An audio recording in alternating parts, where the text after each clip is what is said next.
Could I invite Belong to now to make an opening statement? Sure, yeah. At Belong to, we're the national organisation providing services for lesbian, gay, bisexual and transgender young people around the country. And our aim in Belong to is really to create an Ireland where LGBT young people are empowered to embrace their growth confidently and develop without any societal detriments. We do this through the provision of youth work services, safe and appropriate youth work services.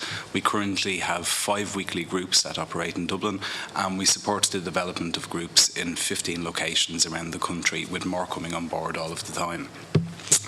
Because we believe that there are certain structural and cultural barriers to young people's participation or full development in Irish society, we also work to dismantle these barriers. Some of our work in this area includes national advocacy and training campaigns, which aim to increase awareness of the issues affecting LGBT young people. We support and indeed commission research so we can understand more of the issues which actually affect young people. And we also work with government departments and national bodies to ensure that positive structural change occurs in the lives of LGBT young people. All of this couldn't happen without the input of young people themselves, and all of these services are delivered and in fact designed with the full participation and collaboration of young people. In fact, in Ireland, thankfully, there's never been a more visible time to be LGBT and young. Supporting LGBT lives, a major research study which was carried out by the Children's Research Centre and supported by the National Office of Suicide Prevention in 2009 found that the most common age in which an LGBT young person now self-identifies as LGBT is 12, with 17 being the most common age in which they begin the process of coming out to others. So it's in particular this 5-year gap between the ages of 12 and 17 that we are particularly concerned about. And unfortunately, all too often this 5-year gap, this 5-year period coincides with a time when young people are very commonly, unfortunately, experience homophobic bullying, which is still a very pervasive problem in Irish society.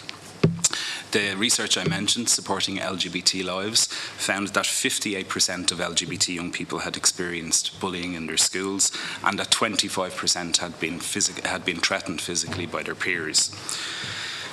Of most importance to us in our work, the research showed that there was a direct correlation between this type of bullying and suicidal behaviour amongst LGBT young people. Simply put, if you're a young person who is LGBT and you experience homophobic bullying, you're more likely to attempt suicide.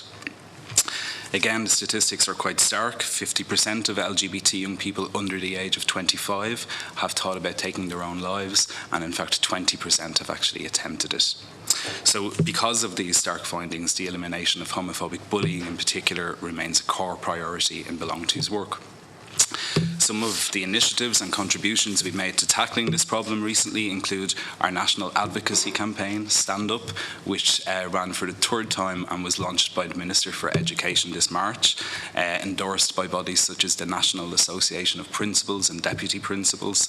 The campaign targets all secondary schools and youth services in the country. We've also been really excited to contribute to the development of the SPHE support services, new comprehensive teaching resource, Growing Up LGBT. And just yesterday in Paris, our executive director was honoured to be asked to address the launch of the UNESCO Global Toolkit for Tackling Homophobia. To which Belong To has also contributed. Again, as my colleague Kieran mentioned, today we are also thrilled to be taking part in a particular forum looking at the issues involved in bullying, and in particular homophobic bullying, in the Department of Education.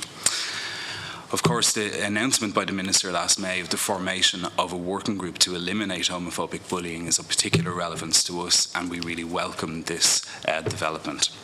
Finally, in Belong To over the years, as we have worked with young people, we have a growing awareness that there are often complex intersections of identity which can result in particular LGBT young people experiencing double or multiple marginalisations.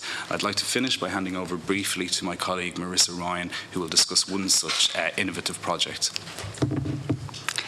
Thank you. Last year in 2011, Belong To initiated a pilot project for 2 years on the situation of LGBT asylum seekers and refugees in Ireland.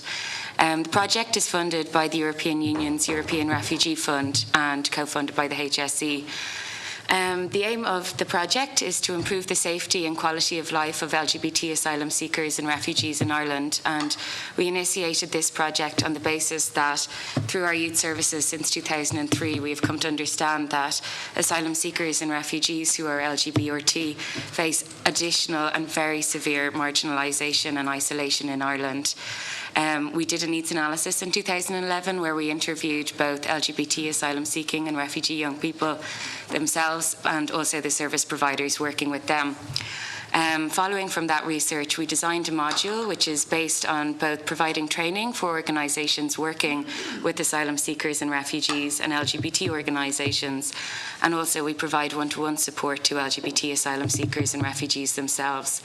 In conclusion, I'd just like to thank the Department of Justice and Equality for their engagement with the project so far.